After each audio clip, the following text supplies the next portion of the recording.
Welcome to the Numinous Factor, the home of spiritual and metaphysical exploration through the guiding lights of Ronnie Mae James, medium, and Claudia Ruland, astrologer. Debate and discussion, observation and openness, stimulation and sensitivity to all matters pertaining to our soul. The Numinous Factor.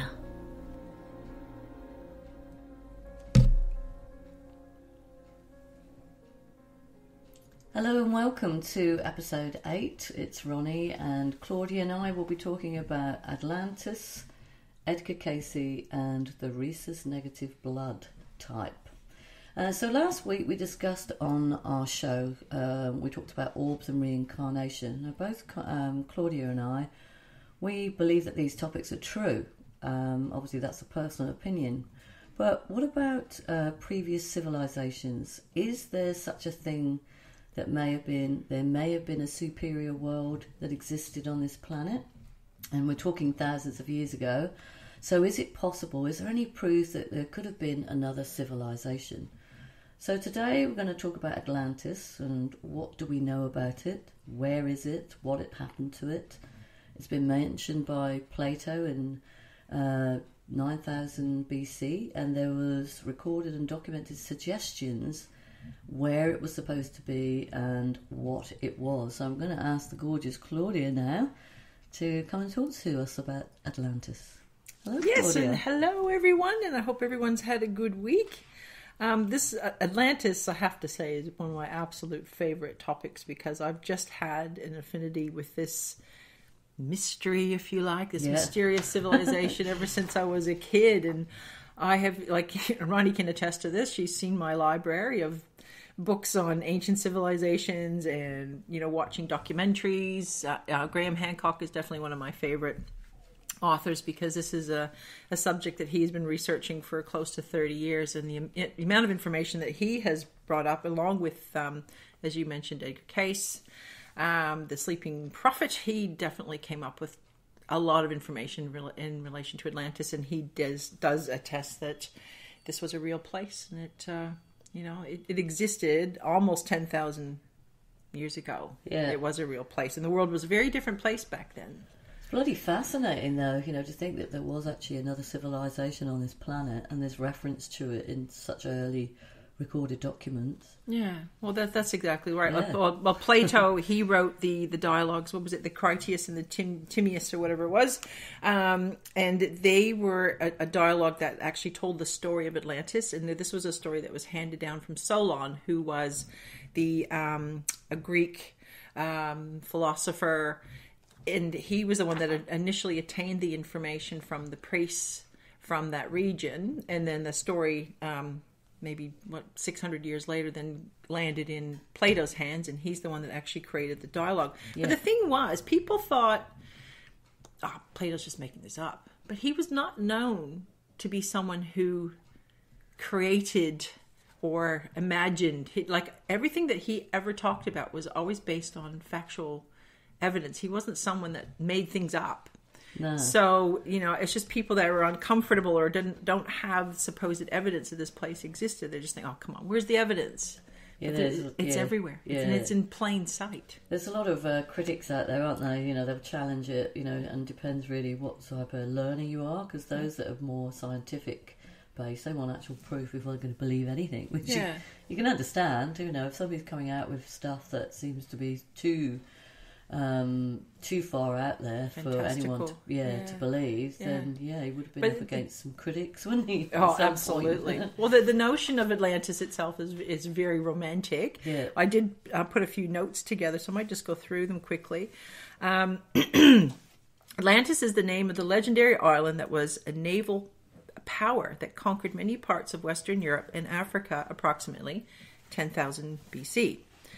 The story of Atlantis first occurs in Plato's two dialogues, which I've mentioned, Timaeus and Critias. Plato's story centers on Solon, who was the great Greek legislator and poet who journeyed to Egypt some 150 years earlier. While in the Egyptian city of Say, Solon received the story of Atlantis from the priests. According to Solon's notes, the history of Atlantis began at the beginning of time. There are references to Atlantis in Mayan, Egyptian, African, and European recorded histories. Atlantis appears as an island trade nation that ruled over many other nations. In African records, Atlantis is referred to as Atala. The Vikings called it Atali. The Babylonians called it Arula. And in Indian Sanskrit, there's reference to an island nation that was destroyed by a great flood. Atlantis was comprised of several concentric ringed islands, not unlike the Palm Jumeirah Islands in Dubai, which was the man-made ones. Very similar. Is that that's very similar? Well, haven't you put something up on the Facebook? Yeah, on the Numinous Facebook page, there are actually images, and they're very similar, which is kind of spooky. Yeah, it's really good. I thought that was actually a really good visual representation of what it would have looked like. Yeah. In Atlantis, the center island was the home to the royal family. The next outer ring housed the military, protecting the royal family. The next or third outer ring was the religious contingent, both male and female. And beyond the center was the population itself. More than 1 million people supposedly lived there. Wow. Atlantis had great pyramids covered in white limestone, as was the Great Pyramid in Egypt once upon a time. Other similar pyramids constructed in the ancient world not only have been discovered to have been built around the same time, which is 10,000 BC, but were also all covered originally in limestone. These pyramids also shared a common feature. They were of similar dimensions and all built to face the rising sun, so the east. Well, just out of interest, do you know whether the Egyptian pyramids, were they actually made out of limestone? Yes, they were. Yeah, they were originally all covered in limestone. That's actually proven. Yeah. Because there's actually traces of the limestone around the base. So what we see today of the Great Pyramid and the three of them is what was underneath. And then they covered it. And apparently in its heyday, the Great Pyramid would have just been astounding to look at. Because imagine this beautiful white, pure white pyramid. Yeah. And it was just, supposedly they built it, the Atlanteans somehow. And then the story was with Khufu, because they quite often, the story goes that it was Khufu built the Great Pyramid as his tomb. Yeah. But now they're saying that he didn't have it built. He actually discovered the Great Pyramid, and he actually tried to, fix it up and claim it as his own. Oh, I see. Yeah. A bit like a recycling. Bit of a recycle those pyramids. That's it. Pyramid to recycle. That's it. This is going to be my home now. Where was I? The Atlanteans were remarkable engineers and considered very progressive in relation to equality among the sexes. Evidence of the island nation can be found in Egyptian hieroglyphs, the Gulf of Mexico, throughout South America and the Caribbean. Edgar Cayce, the sleeping prophet, revealed that evidence of Atlantis would emerge off the island of Bimini, which is in the Caribbean. Yeah, I'm glad you said that, because not many people would know where it is. That is. I think it's just south of the Bahamas. Yeah. This came true in 1968 when a submerged man-made stone road was discovered.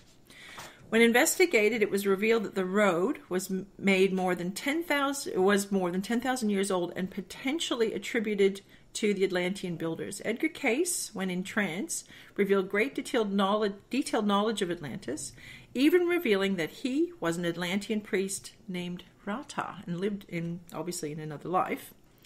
And Rata assisted in the great migration of the Atlantean people during the time of the Great Disaster, which is obviously the flood. Atlanteans were relocated to several continents around the world, including Egypt, suggesting Egypt was merely an Atlantean colony in the beginning. The great Egyptian nation then rose up from the sand with the help of the Atlanteans. The creation of the Sphinx and Great Pyramid were a marker in time of their arrival. And as I said before, Khufu did not have the Great Pyramid built, but rather he discovered it, restored it, and claimed it for his own. There is now great evidence that these monuments are much older than we would believe. Now, we can come back a bit to Edgar Cayce as well, because his influence on this story is quite remarkable, because he talked about Atlantis quite a bit when he was in his trances. He would do a bit of self-hypnosis. Yeah. And that's something, because you are actually a qualified hypnotist, you can tell us a little bit about what that is and you know, what sort of things can be uncovered by being in a hypnotic state. Yeah. Hypnosis, it is actually a form of, it is a trance, really. So if you're using self-hypnosis, then you are putting yourself into a very relaxed state where it's the opposite to meditation, because meditation is where you get into a very relaxed state where you don't think about anything, and so that gap provides, you know, information from the spirit world. But in this state, it's different, because you're getting yourself into a very relaxed state and relaxing the whole body, but you're allowing the thoughts to generate. But you can literally put yourself into this trance state that can put you into maybe sort of like into a previous life, or as Edgar Cayce did. I know you call him Edgar Cayce. Yeah.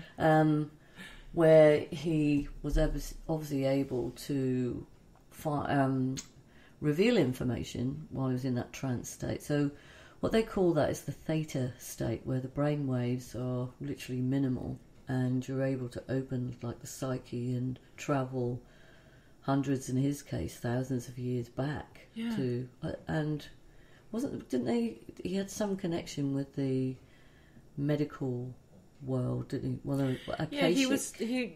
the Akashic records, yes, which that's definitely going to be a topic for a future show. Yeah.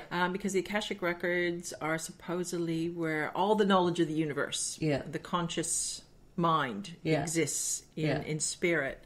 So anytime you want any information, and apparently he did this quite often, he would travel to, or in his mind, he would go to the Akashic records, because you're right, he was mainly, his fame came from being dogs. No. Yeah, I just can hear that. Okay. I don't know if you guys can hear that, but she's doing it again. I really need to kick her out of here because it's very distracting. And she's quite happy.